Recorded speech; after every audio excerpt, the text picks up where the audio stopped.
The Ford Edge is an incredible vehicle. It's available in a series of different trim levels, a number of different color options, a bunch of different wheel sizes, and it has two different options for the engine. It's going to have a standard 2-liter turbocharged with an optional 2.7-liter when we get into the Edge ST. Now there is also one major change. There are a few minor ones, like some difference in colors and packaged options and things like that, but one major change is that the Edge is no longer available front-wheel drive. It's a standard all-wheel drive across the entire vehicle lineup. So if you're looking for a vehicle that's got good value, all-wheel drive capability, the Edge should definitely be on your radar. Steve here, and before we get started looking at this vehicle, I want to give Formula Ford a huge shout out and a thank you for giving me access to this thing to shoot the video for you today.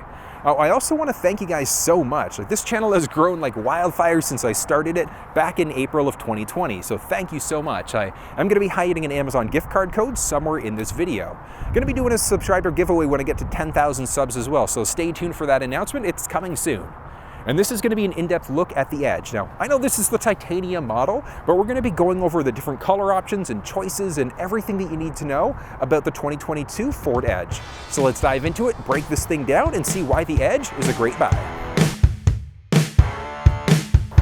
Getting underneath the hood of the vehicle is really straightforward. There is a release just to the left-hand side underneath where the OBD2 port is. So if you look at the gas brake pedals, just to the left-hand side of that, you'll see the release.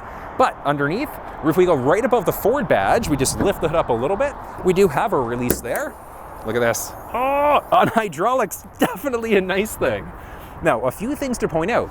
We don't have any sort of heat shield along the top, and there's no engine cover as well. So you will see everything that's going on underneath the hood of this thing. But it is fairly straightforward. We can really easily top up some fluids if we'd like to, and we can easily check our oil. If you need to give anybody a boost, just along the top right-hand side of the engine bay there. Now the Edge lineup does have two different engine choices that are available. The standard is going to be a 2-liter turbocharged engine. When you get into the Edge ST, that's when we've got the 2.7-liter turbocharged engine. And power has remained unchanged in this year compared to last year. So this 2-liter turbocharged that we're looking at is going to be able to push out 250 horsepower and 280 pound-feet of torque, while the one that we're going to find in the Edge ST, that 2.7-liter turbo, is going to push out 335 horsepower and 380 pound-feet of torque. So an insane amount of power difference between the regular 2-liter and the 2.7. Which way you end up going is going to depend on what you enjoy. If you're more of kind of like a casual A to B driver, you don't really care about the power, the 2-liter, well, I say you don't really care about the power, but even that 2-liter has an incredible amount of power to it. Like 250 horsepower is amazing, especially in a vehicle this size. But if you love power, you love getting from A to B a little bit quicker, the 2.7-liter is unbelievable. The Edge ST is incredible. If you're looking for a little bit more power than what you'd find in that 2.7, check out the Explorer ST or the Explorer King Rancher Platinum, just depending on if you're in Canada versus the States. But that's one of the cool things. It doesn't matter if you're in Canada or the States, same engine choices that are available. And that's one of the great things. This thing is actually assembled as of right now in Oakville. Now, that is most likely going to change in the next year or two, like Ford's getting ready to electrify that plant. So I'm actually really curious what vehicles they're going to look at building there. But for the time being, still assembled in Oakville. When you get into the SE, it's going to have a standard 18-inch tire versus the Edge ST that's going to have a 21-inch tire instead. So you've got a few different options that are available, 18s, 19s, 20s, and 21s across the board, just depending on how you have this thing configured. Now this is the Edge Titanium, and it's the 300 pack, which means that we're looking at a 20-inch tire, and there are a few different options for the wheel choices and rims specifically. But one of the cool things is that you can always do stuff aftermarket. So if you don't like the style, do something aftermarket. You could hydro dip these things if you wanted to give it a little bit more of an aggressive appearance. Now on top of that, inside of the Edge ST, you also would have the option for upgraded brakes. So they would be painted calipers, red painted to give it more of an aggressive look, and there's different wheels that are available inside of that specific package. Looking at the moldings, they are great as always, and looking at the bottom, so the bottom of the bumper, even stretching across the entire body of the vehicle, we've got a black molding there. Now, depending on the trim level that you're in, it might either be black, it might be body colored. So you do have a few different options that are available. But looking at the front end of it, it's very similar to what we saw in the 2021 Edge. So looking along the front, we do have our fog lamps, and we do have our bi-LED headlamps there. So our LED daytime and nighttime running lamps. And there are a few different options for the lamps, just depending on the model of vehicle that you're in. Now, because this is the Edge Titanium, we do have our forward sensing system there, and you're gonna have that forward sensing system as a minimum inside of the titanium version of the vehicle. There is the option of going into the 301 titanium, which would give you a front 180-degree camera. Now, it's not the same 360 view like what we'd see inside of the Nautilus, but it is still nice to know that we've got at least that front partial view. So front partial view, front 180-degree view. And we do have a series of different options for the grille, just depending on which version of the vehicle that you're in. Because this is titanium, we've got that nice look in the grille. We've got our Ford badge right along the front also. And I did mention the body moldings along the bottom for the bumper, and inside of the Edge Titanium specifically, we've got some chrome accents and things like that all throughout the vehicle that we're not going to find in some of the lower trim levels of the vehicle. Filling up fuel inside of the Edge lineup hasn't... Filling up fuel inside of the Edge lineup hasn't changed from the 21 to the 22 model at all. So just along your driver's side, we've got a little cutout there, capless system, so just insert your fuel hose, fill up, and you're good to go. And very similar to what we saw in the 21s, regular 87 fuel, so regular gas is all you need to use inside of this thing.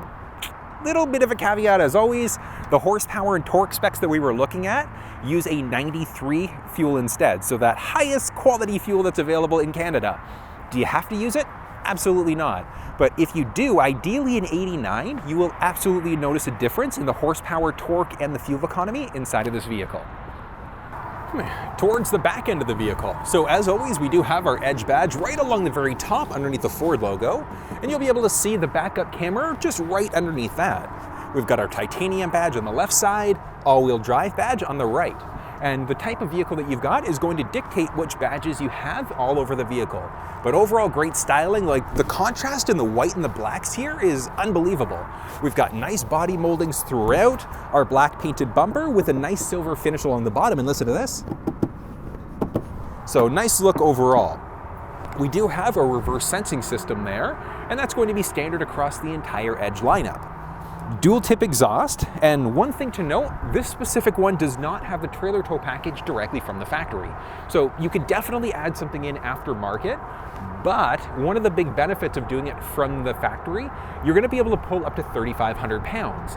And that doesn't matter if you're in the 2-liter or the 2.7 liter, they're both rated for the same 3,500 pound towing, if you get the tow package from the factory. If you do something aftermarket, like you get a U-Haul install, whatever the case may be, you're gonna be limited to about 1,500 pounds in comparison. So if you're just doing a bike rack carrier, you could go aftermarket, but for like the 100, 200 bucks extra, with the trailer sway control and the few other things you get, it might just be worth doing it from the factory instead.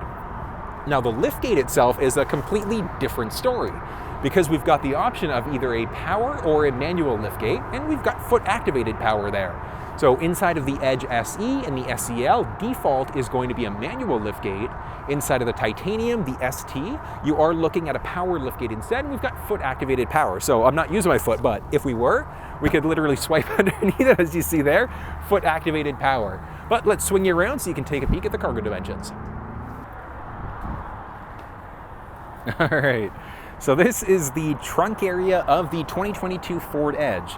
Now this is the titanium model, but it doesn't matter if you're in the titanium or if you're in the base SE trim level, the spacing inside of these things are going to be the exact same. So cargo dimensions for the loading area specifically are going to be showing up, and we do have a few different options that are available. Now, one of the cool things is that depending on the trim level that you're in, we also do have the flexibility of being able to power release these seats. So if you wanted to fold down one seat or the other, you've got the flexibility to do it. And that's just along our left-hand side. So moving down, we've got a 12-volt power point. And then we do also have a left versus a right release. So we can literally just press and hold, and watch that. Down it goes. But look at the difference in the cargo dimensions, specifically the depth when we've got that second row folded down. So there is plenty of space in the back of this thing. And as I mentioned, we do have the flexibility of folding down one side or the other if we want to.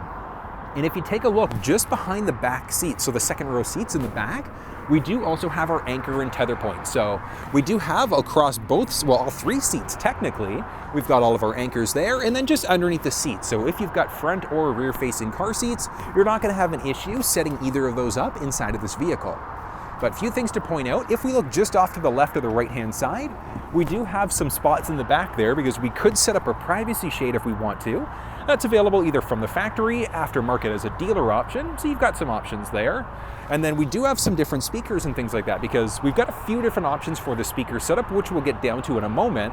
Because we're in the titanium, we do have a Bang & Olufsen 12-speaker setup. But moving down, we do have this tray that is completely removable. Out it goes. And taking a peek underneath. So we do have a boatload of storage space back there.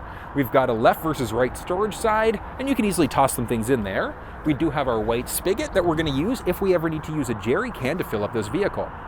On top of that, we do also have our mini spare tire, and that is a mini spare tire, but one little caveat. That's going to be standard in Canada versus it's an optional feature when we look at the States. So, I mean, you could get it at time of ordering from the factory, but it is nice to know that it's available there as an option. And then just easily pop this thing back in. Up it goes. And one other thing to point out, if we kind of move down a little bit, we do also have our cargo net hooks. So we've got 2 down below, and then we've got 2 up high by the sides there. So if we wanted to install some cargo nets and things like that, we've got the flexibility to easily be able to do it. And then we can just kind of make out along the left side a little storage space. Same thing just along that passenger side. So a little bit of storage space in the back there also. Taking a peek along our driver's side door, we do have a series of different numbers there. And that's the 5-digit number we can use in order to be able to get inside of the vehicle. We can press the bottom 2 numbers if we want to lock the door. And then with intelligent access, so if your vehicle's equipped with it, we can slide behind to unlock. We can press here to be able to lock the doors also.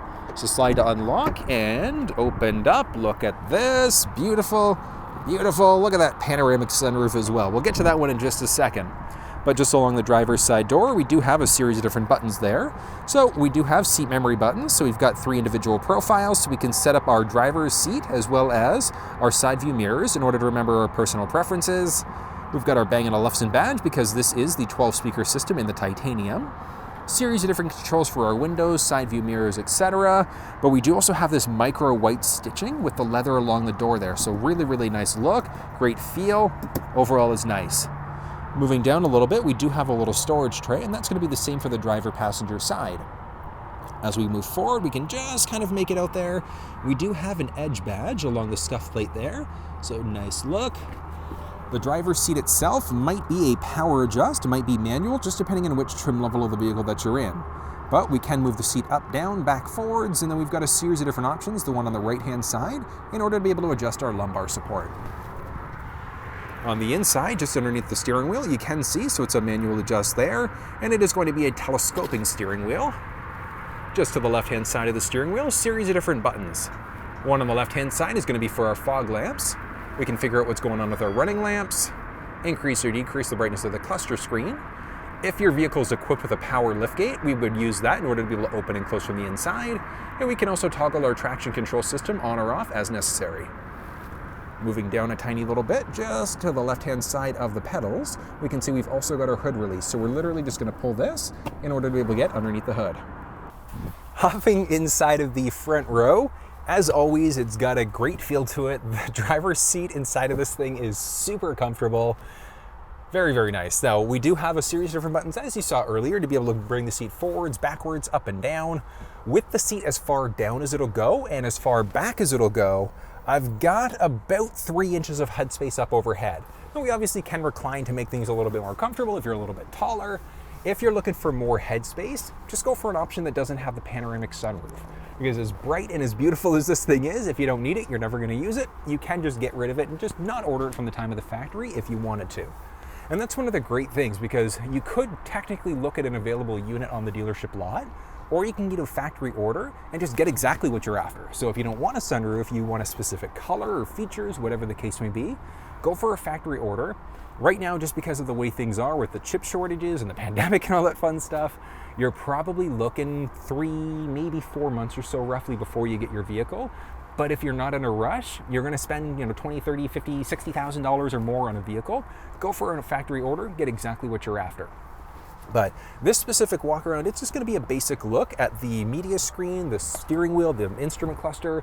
If you're looking for a fuller in-depth look at how all of these buttons work, or if you want to know more about the Sync 4 media screen, check down below because I've put together crazy comprehensive videos that go over how all this stuff works. So if you want to know how to connect Android Auto, Apple CarPlay, things like that, there are walk-around videos that should be showing up.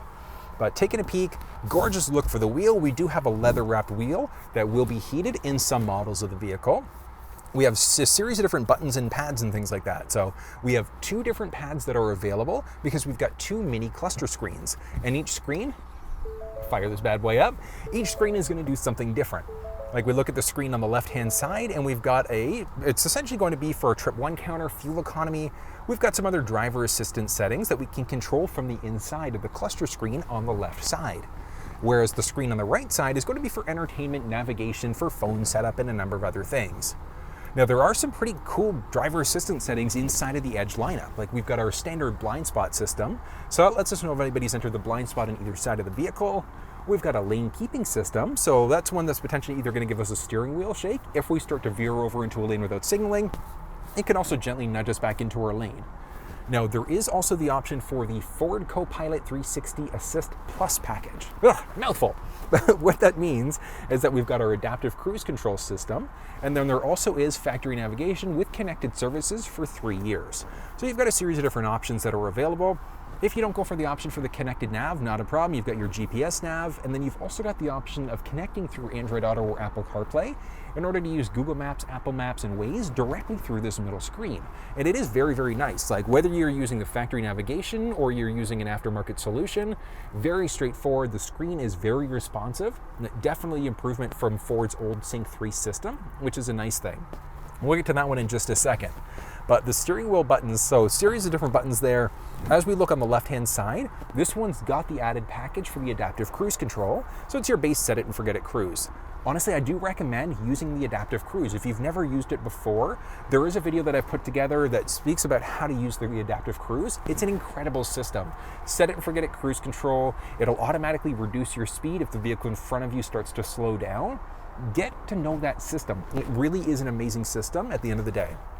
If we look at the pad on the right-hand side, as I mentioned, the top pad is going to adjust what's actually going on with the entertainment, navigation, or the phone, versus the pads underneath. We can change between songs, radio stations, answer or hang up on a phone call. We've also got a voice command prompt. Now, one of the cool things about the Sync 4 media screen is that we can have it listen for awake words. So kind of like what you'd do for your Siri assistant, like, hey Siri, it'd be the same idea. You can say, okay Ford, and a number of other things to have your voice command prompt show up, or we can just press the command prompt on the steering wheel. And that's going to let us change songs, radio stations. We can navigate using our voice if we wanted to. And then one of the cool things is that if we were hooked up through Android Auto or Apple CarPlay, we would also be able to use that in order to activate our assistant, whether that's Google Assistant or our Siri Assistant. So it is very smart from that perspective. The stick on the top left-hand side, that's obviously going to be for our high beam flashing and things like that. We do have auto high beams inside of this thing, so with our high beams on, the vehicle's automatically going to dim them if it senses an oncoming vehicle, and then it'll flip them back on for us on top of that. There's a button on the very tip of the stick, so that lane keeping system that I was telling you about, the one that's going to give us either a steering wheel shake or it's going to nudge us back into our lane, we can turn that one on or off if we wanted to. So we turn the thing off by pressing the button, or we turn it on or off pressing the button. It doesn't actually activate until you hit about 60 kilometers an hour. And when it does, it goes green just to let us know that it's now activated.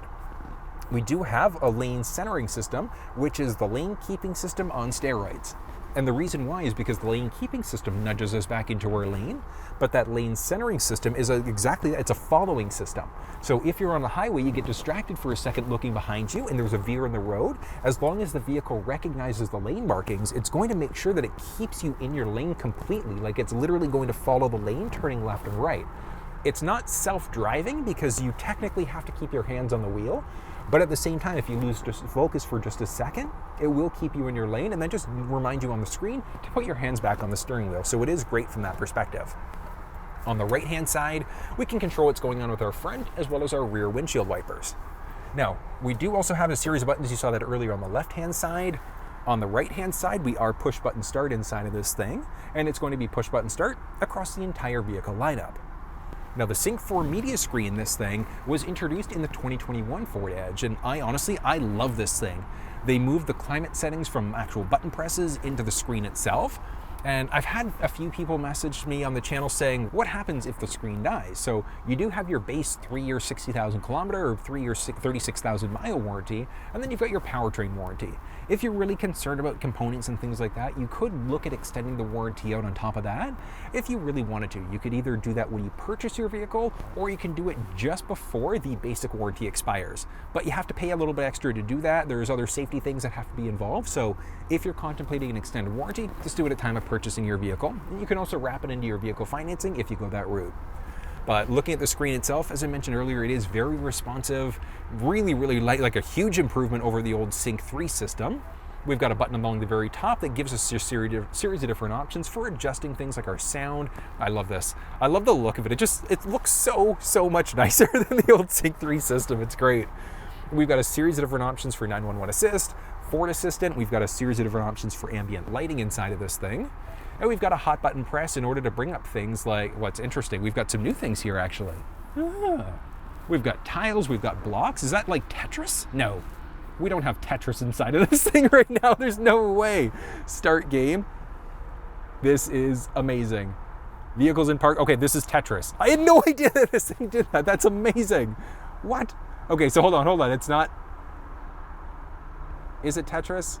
Is it Tetris? What's going on? Okay, hold on. If we do this, that. Okay, so it's not quite Tetris. It's Tetris-y though. That is really neat. I had no idea that this vehicle could do this. This is amazing. Random. Huh. And we've got a series of different options that are available. You've got some different options for sketching. There's a built-in owner's manual now. And the built-in owner's manual is the same across any vehicle for Ford or Lincoln that's got the Sync 4 media screen.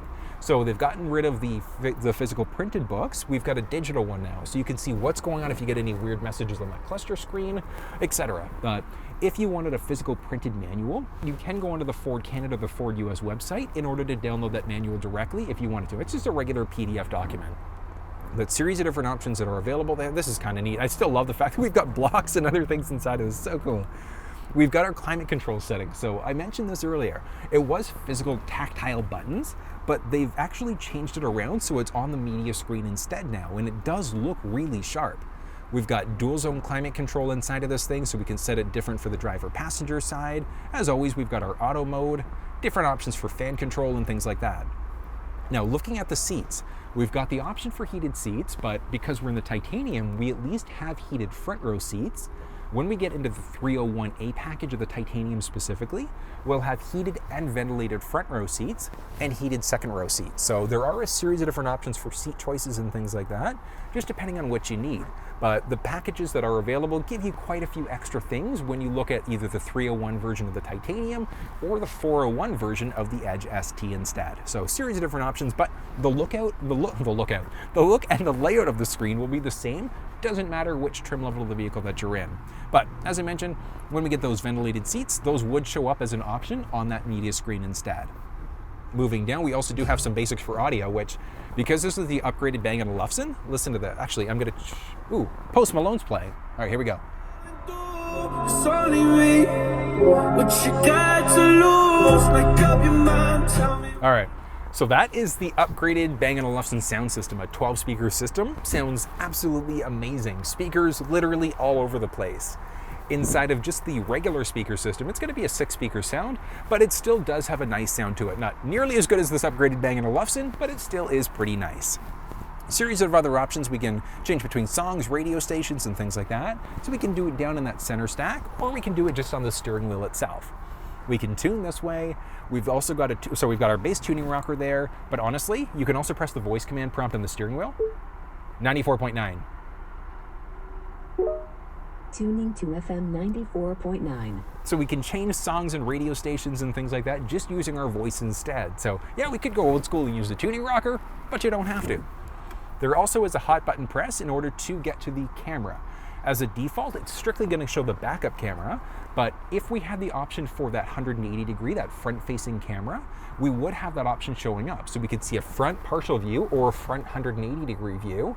Really useful if you're navigating between tight spaces, coming in from an underground or coming up from an underground parking, whatever the case may be, just to see what's going on beside you, just to make sure you don't accidentally hit somebody, but it is available there. Now moving down, we do also have a wireless charging pad available in some trim levels of the vehicle. Because we're in the titanium, we do have that standard, and we've got 2 USB ports, so a USB and a USB-C.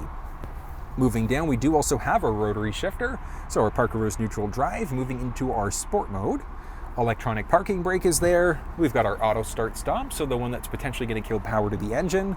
And then we've also got our parking sensoring system, so that reverse beeping that we get as we back up, if it drives you nuts, you can turn it off. Now, one of the cool things about the titanium and even the Edge ST, what's going on with some of the smaller details. So we've got the titanium where we've got this nice aluminum look to the steering wheel, moving down the wheel itself, and that aluminum look is married through the door and even the vents. So we've got the aluminum kind of look around the vents and even into the center stack. So we've got a beautiful look there. We've got like a carbon fibery type of look. So overall, it is nice. So carbon fiber type of look inside of the actual center stack and even moving across the dash. So just above where we've got our glove compartment there, we do have that nice little highlight on top of that. So I do think it looks very sharp, but inside of the Edge ST with that micro red stitching, it looks unbelievable. But we do have a few things, and one of the cool things that I love that Ford's done is that we've got a few different spaces and spots in order to store cell phones. So we've got our main spot there, just above the cup holders. If your phone supports wireless charging, I mentioned we also do have that pad there. And I think it's amazing because we've got wireless Android Auto, Apple CarPlay with a wireless charging pad. So wireless all around. I can't wait for Ford to have that across their entire vehicle lineup, but it is available there. A little storage tray. And then we also do have our armrest there. That also does have a removable tray, and then just a deep storage compartment. So there aren't any extras, no extra USB ports and things like that inside of it, but it is nice to know that that armrest is there. Moving up overhead, just above the Sync 4 media screen, we've got a little rubberized tray up over there on the top. We can also remove that tray. So if we wanted to, we could literally pop this thing out in order to clean it down. And that's the same way inside of the cup holders. We've got these removable pieces so we can clean this thing off if we really wanted to. So it gets a little bit messy sometimes. Because this is the upgraded Bang & Olufsen, we've got a speaker right across the very top there on top of that. And then up a bit more, auto dimming rear view mirror, available in some trims of the vehicle. And then we've got a series of different options for cabin control lights, as well as the shade for the sunroof. So we've got a single button press, so you can hear it now. Closing. All right, so a single button press will close this thing down. But I mean, obviously, if you didn't have the sunroof, that wouldn't be there as an option. But it is nice, and one of the beautiful things about the panoramic roof is that it just opens things up so nicely inside of this thing.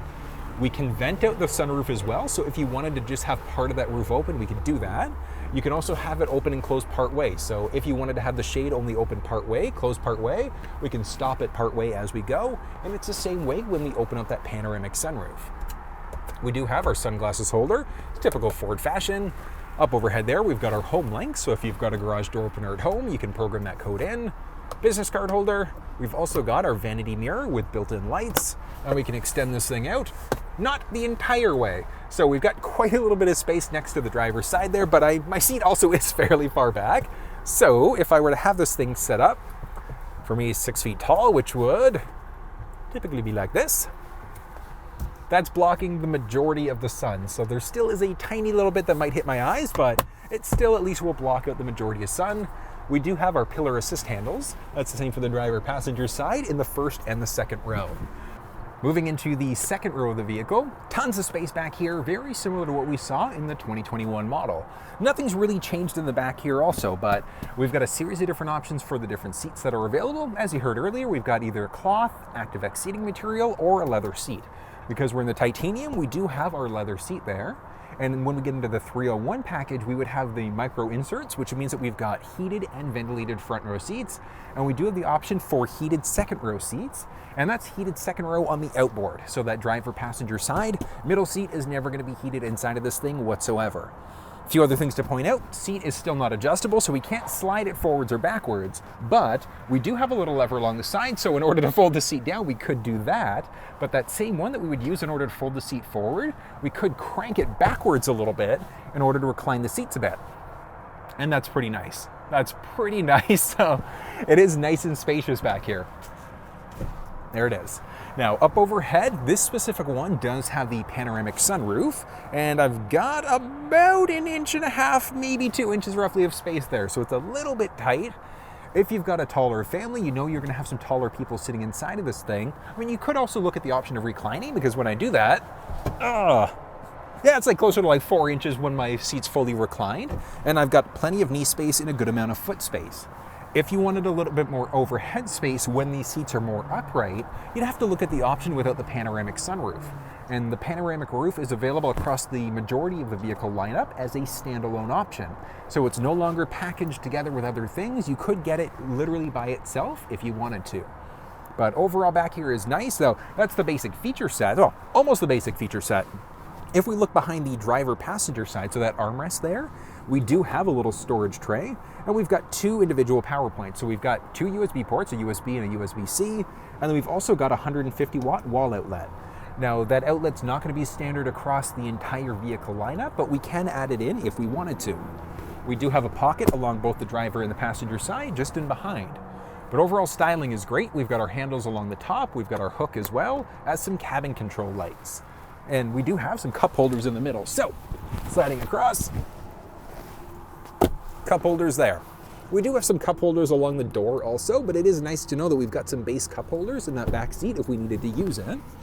Styling wise, this is great. This is the ebony interior to this vehicle. So we've got kind of like a mix between an ebony and a cream color. So like it's ebony on the lower half, and then we get into like this creamy type of color along the top end of the vehicle instead. So it is a nice contrast, and you've got a series of different options for the interior coloring and styling and things like that. But along the passenger side door, very similar to what we saw in the first row, we've got nice leather across the door with this micro white stitching. When we're in the ST line or the ST, it's going to be a micro red stitching instead, and that stitching looks really, really sharp inside of this vehicle. Very similar to the front row, we also do have our aluminum highlights along the door handle by itself, and then we've got a series of different speakers. As I mentioned earlier, because this one is the titanium, it's got the 12-speaker Bang & Olufsen sound system versus the regular 6-speaker system inside of the lower trim levels of the vehicle. But overall styling and comfort-wise in the second row, this is nice. Like the seat has a nice amount of spring and cushion to it with the ability to recline. This would be a vehicle and seats that I wouldn't mind sitting in the back row on more of a distance trip. All right, now this is the 2-liter version of the Edge. We've got the optional 2.7-liter when we get into the Edge ST. But I mean, honestly, the power that you get out of the Edge, like even just this regular 2-liter, is pretty dang nice. Here we go. Good start, good start. Now I have a tendency, like I usually always drive with the adaptive cruise control system on. I love the lane centering system, so would definitely recommend like use the lane centering system, lane keeping system. Adaptive cruise is great. And like one of the cool things about the adaptive cruise, like take a look and spin around front, like you don't even need to worry about regular traffic. Like it's amazing. Like look at this, we're just regular driving city street using the adaptive cruise control system, and the car is bringing me down, look at this, down to a complete stop. Is it? Stop. Very good. You always wonder, you're like, will this actually make me stop? And it does. And you may have not, well, you may not have heard it, but the auto start stop system is also engaged, which means that the vehicle has also turned the engine off, and it literally is up to the car when it decides to do that. If you're not a fan of the auto start stop system, just down below in the armrest, so just to the left hand side of the cup holders, we do have the auto start stop kill switch. So we can turn that start stop system off if we wanted to. I know some people, just for whatever reason, just aren't a fan whatsoever. So you do have the flexibility to turn it off if you really don't like it. It doesn't happen all the time, literally up to the car when it decides to turn it on, turn it off, etc. So we're gonna go back and forth on the highway for a minute, just so you can get a little bit more of a feel of what this thing is like. But it's nice, it's nimble, and like I said, the 2-liter turbo engine is still plenty powerful.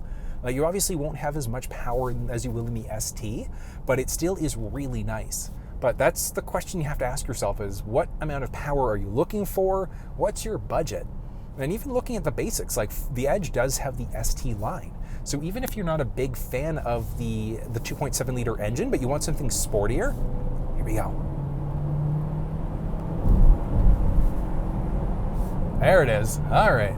But if you want something sportier, you can look for the ST line. And the ST line, don't get me, like, it's amazing. it is an amazing system. And the big reason why I love that system so much is that, that vehicle, that trim level, is because it's such a great trim level. Like, it gives you all of the look and the aggressiveness of the ST, just without the 2.7 liter engine. Now, I do have the adaptive cruise control system going, and I do have smart cruise going. Well, smart cruise, I've got the lane centering system going. Oh, you jump between different manufacturers, but the lane centering system literally will keep you balanced in your lane. So it is amazing from that perspective. Now, the vehicle does need to recognize the lane markings in order for it to happen, but I mean, we take a look. My hands are hovering over the wheel right now, and it's keeping me perfectly balanced in the lane.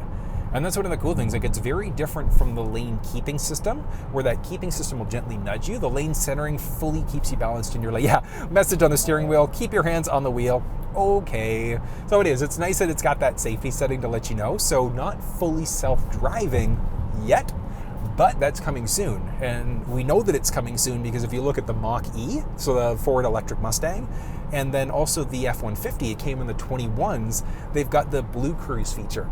And that gives you fully hands-free driving. So you could literally hands off the wheel, the vehicle will literally drive for you on certain roads.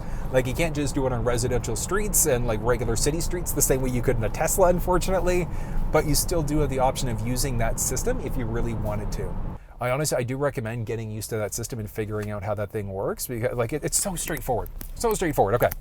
Steering wheel, we've got a series of different buttons there. We've got our on-off switch. So if your vehicle is equipped with the adaptive cruise control system, we just turn it on. Once you get up to your set speed or your preferred speed, you press the set button on the bottom left, and then you can increase or decrease 1 kilometer or 1 mile per hour at a time. On top of that, we've got a distance indicator. So the bottom right of that pad is going to let you figure out how close or how far you are away from the vehicle that's in front of you. And then there's another one with lanes that has a steering wheel in it.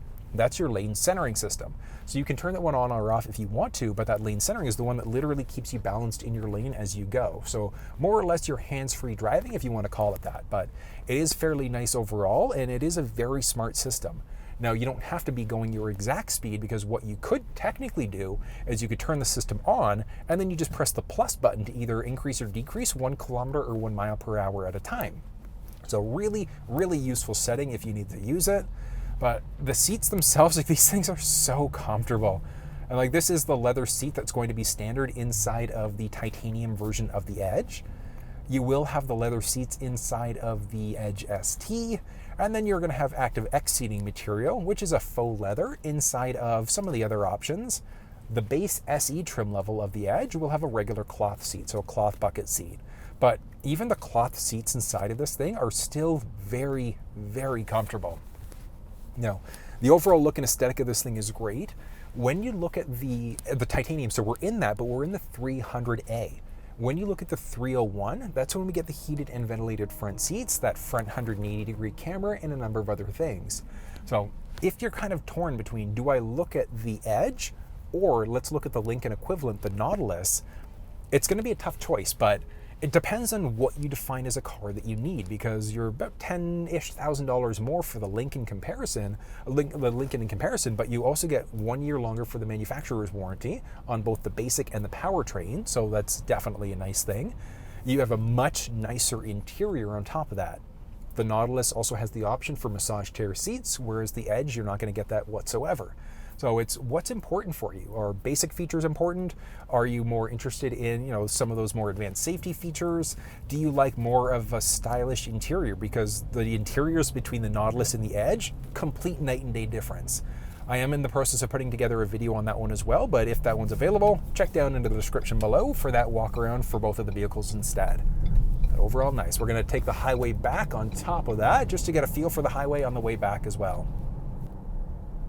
Going to give it a teeny bit more gas. It's not past its break-in period, so I'm not going to gun it. But one thing to note, if you do gun it and yours is a little bit of a newer vehicle, you're going to get some burning smell going on. It's normal. That happens. Usually for the first few 100 kilometers, you might get a burning smell occasionally. It's not a bad thing. It's not like the vehicle is going to be on fire or anything like that. I know some people kind of get freaked out at when you smell that. It's normal. It's just all of the excess liquids and oils and things like that just kind of burning away. That smell does end up going away. But vehicle keeping me perfectly balanced in between the lanes there. I am technically hands-free. I'm going to put a little bit of pressure on the steering wheel there, but my hands are literally hovering above the wheel. And like as we go through bends and things like that, you'll see like the vehicle is keep hands on wheel. All right. So you technically do have to keep your hands on the wheel because it's not Ford's Blue Cruise features, so it's not fully hands-free driving as of yet. 22, 23 maybe? Yeah, because it's not in the 22. 23 maybe, but I'm curious, is the Edge, so this thing is assembled in Oakville, Ontario, but that plant, Ford is actually in the process of electrifying it. So there have been rumblings that it might be assembled, the Edge might be assembled in Mexico, might be assembled overseas. Not really sure where that's going to happen as of yet, but as of today, where it stands, this thing is still assembled in Oakville. Nice Canadian-made vehicle. Canadian assembled vehicle, I should say. All right, here we go. 1 and 2 and 3. It's good. It's good. It's good. All right, and here actually, I'm just going to pull in right here. R. Well, and one of the cool things. So the selector switch for the gear shifter is great, but one of the nice things is that if you're in anything other than park, so you're in reverse, neutral, drive, sport mode, you just turn the vehicle off, automatically puts you into park. We do have a message that's coming up on the screen there as well, letting us know to check the back seats to make sure we haven't forgotten any occupants. So great safety setting. You can turn that thing off as well if you're not a fan of it. But that was a look at the 2022 Ford Edge Titanium. Now this was the Titanium specifically for this walk-around video, but what did you think? If you have any questions, drop down in the comment section below and let me know. More than willing to talk you through any problems that you might be having. But if you enjoyed the video, give it a thumbs up, and until I see you next time, take care. Liter or 2.7 liter turbocharged engine, depending on which trim level of the vehicle that you're in. It features a number of features. Now the Edge lineup it's a capless system, so just fill up, insert your fuel hose. Filling up fuel inside of the Edge lineup